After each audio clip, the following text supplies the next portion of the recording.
Je suis allé sur place et nous avons à ce moment-là monté une exposition qui s'est ouverte en 2005 et qui avait pour titre La diversité des sources. Et pour réaliser cette exposition, j'ai visité plusieurs endroits, plusieurs lieux dans les environs. Bon, à la suite de cette exposition de 2005, Madame Gomez a eu envie que quelque chose soit pérennisé sur place. Donc elle m'a à nouveau contacté pour me demander ce que j'en pensais et ce que je pouvais proposer, en indiquant une préférence qu'elle avait pour un parcours. Or, il se trouve que ces parcours existent dans mes recherches précédentes sous une forme et sous un nom qui a été emprunté justement au domaine des sciences de la nature et qui est le transect. Donc, s'imposait en quelque sorte en raison de la morphologie locale de prendre en compte la vallée du Besse qui constituait à mes yeux un parfait transect entre deux points qu'il fallait déterminer. Le premier étant bien évidemment Digne-les-Bains et le deuxième que nous avons fixé à une trentaine de kilomètres et qui était Auzay.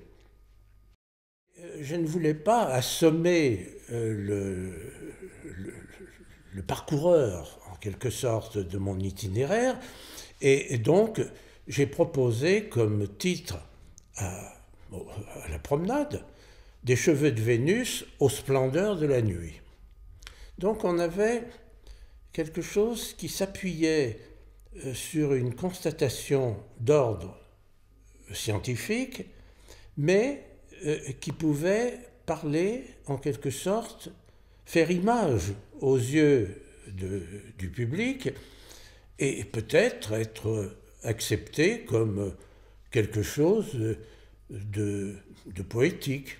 Alors il y avait, en remontant pour aborder la vallée du Besse, il y avait cet endroit où le Besse rejoint la Bléone.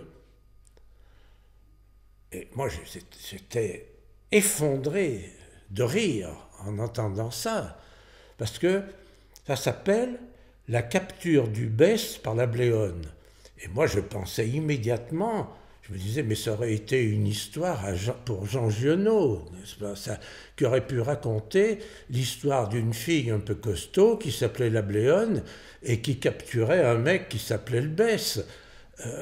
Donc on a gardé ça, on ne l'a pas explicité, quoique dans la publication qui accompagne ça, nous en parlons. Et après, on a déroulé des points qui sont tous inscrits dans le domaine de la réserve géologique et qui sont d'une importance pour les géologues, mais devant lesquels le public passe en regardant je ne sais pas quoi, mais tout sauf ça. Donc l'ambition des scientifiques, c'est confronter à ce qu'ils considèrent comme un fatras épouvantable, c'est d'y mettre un certain ordre pour s'y retrouver. Il faut pouvoir donner un nom aux choses, aux êtres, aux plantes, aux animaux, aux pierres, à tout, en quelque sorte. Et ils entreprennent ça. Et ça, c'est un boulot effroyable, c'est un boulot considérable. Et c'est un botaniste suédois, Carl von Linné, qui s'y attelle après d'autres et qui va radicaliser la situation et qui va généraliser ce qu'on appelle la nomenclature binaire. La nomenclature binaire, nous connaissons très bien ce que c'est, je viens de l'évoquer. nous avons un nom et un prénom. Et comme ça, on va instituer un code. Et ce code, quand on le connaîtra, on va pouvoir savoir enfin de quoi on parle. Seulement ce code, il n'est pas connu de tout le monde, il est connu d'un très petit nombre de gens, c'est-à-dire des gens qui s'intéressent à ces sciences. Si moi je vous dis qu'à midi j'ai mangé une salade de Taraxacum officinale, vous ne savez pas ce que j'ai mangé. Si je vous dis que j'ai mangé une salade de pissenlit, vous savez ce que c'est. Donc moi je suis parti, j'ai pris une position quand même qui est une position ironique aussi. Je me suis dit que souvent les noms donnés par les scientifiques sont extrêmement beaux. Appeler une fougère cheveux de Vénus, c'est quand même assez superbe. Alors on va le dire, ça aux gens. Puis on va la leur montrer. On va lui mettre une étiquette pour qu'ils puissent la reconnaître. Et puis on va, ça on n'en sait rien, mais on va espérer qu'à partir de ça, ils vont pouvoir rêver quelque chose. Et ainsi de suite. Donc c'est un peu ça la position que j'ai prise à l'intérieur de ma pratique artistique, vis-à-vis de la nomination. Moi je pense que l'art, c'est quelque chose d'ailleurs de très curieux parce que ça appartient à l'espèce humaine à peu près comme les coquilles appartiennent aux escargots. L'escargot, il sécrète une coquille. L'espèce humaine, elle sécrète de l'art, des artistes. Alors bon, tout le monde n'est pas artiste. J'en sais rien. Peut-être que si on voulait s'y mettre, peut-être que tout le monde pourrait avoir au moins une sensibilité artistique. Là où ça se gâte, c'est que les choses ne sont pas dites clairement. Alors, dans certains domaines, elles le sont. Tous les petits-enfants, on leur dit, si tu n'apprends pas à lire, tu ne pourras pas lire un livre. Tu ne pourras pas lire une histoire. Alors, bon, il y a un apprentissage qui n'est pas drôle, on apprend à lire. Et dans le domaine de l'art, on ne vous dit rien. On vous dit, oh, il suffit de regarder, et puis vous verrez comme ça, oh, oui, oh ça c'est pas mal, oh ça c'est pas bien. Et ça, on vous trompe. C'est pas vrai. Si vous n'avez pas un minimum d'éducation du regard et de l'intelligence, vous n'allez pas forcément savoir ce que vous regardez. On a tous une certaine sensibilité. Cette sensibilité, il faudrait peut-être qu'on nous apprenne à nous en servir. Alors, je pense, moi, que l'art, c'est ça. C'est-à-dire que s'il n'y a pas un minimum d'information, ça ne marche pas. Ça fait 25 000 ans qu'on voit des trucs dans les cavernes, etc. Alors, il faut en dire, il faut en parler, il faut savoir.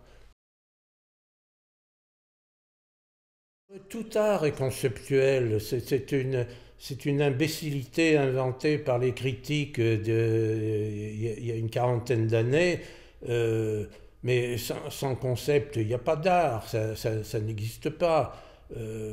Alors on a baptisé art conceptuel quelque chose qui semblait plus difficile, etc.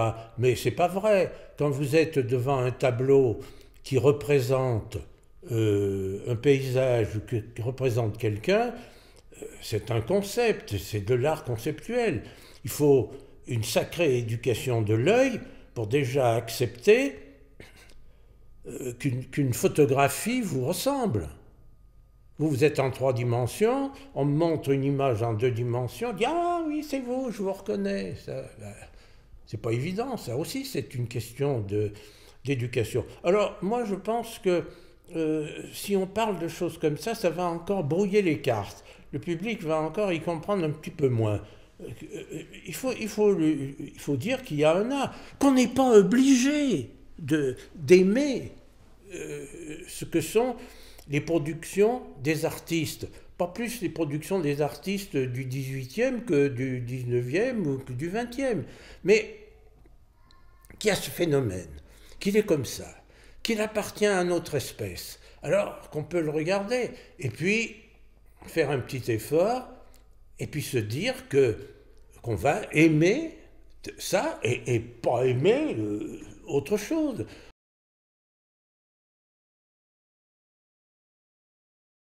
Aujourd'hui, vous faites une exposition de peinture impressionniste et vous avez la queue devant, les gens y vont et tout le monde pousse des cris d'admiration. Il y a 100 ans, ils poussaient des cris d'horreur. Et cependant, le public, c'est le même. Il n'a pas changé beaucoup. L'espèce humaine ne lui a pas poussé 2 jambes en plus ou 4 bras, ou son cerveau n'a pas doublé de volume ou diminué, j'en sais rien, mais c'est la même espèce qui est confrontée à un phénomène. Elle pousse des cris d'un côté, d'admiration ensuite. Bon, alors, moi je voudrais bien qu'on donne un peu des chances aussi aux choses et qu'on les regarde avec intérêt, qu'on les regarde avec passion, pourquoi pas, mais qu'on s'interroge aussi pourquoi elle pose des problèmes. Qu'est-ce que c'est la nature? On ne sait pas. On n'en sait rien. Delacroix a dit la nature c'est une idée. Il a parfaitement raison. La nature c'est une idée que nous nous faisons de quelque chose que nous avons baptisé la nature.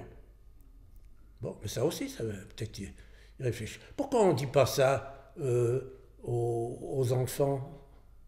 C'est parfaitement compréhensible. Plutôt que de sauter des fois, on leur dit « Oh, la nature, c'est beau, regardez comme c'est beau !» Ben, j'en sais rien, moi, si c'est beau. Pourquoi c'est beau? Peut-être que c'est pas beau. Peut-être qu'il y a des choses que je vais trouver belles, qu'il y a des choses que je ne vais pas trouver belles.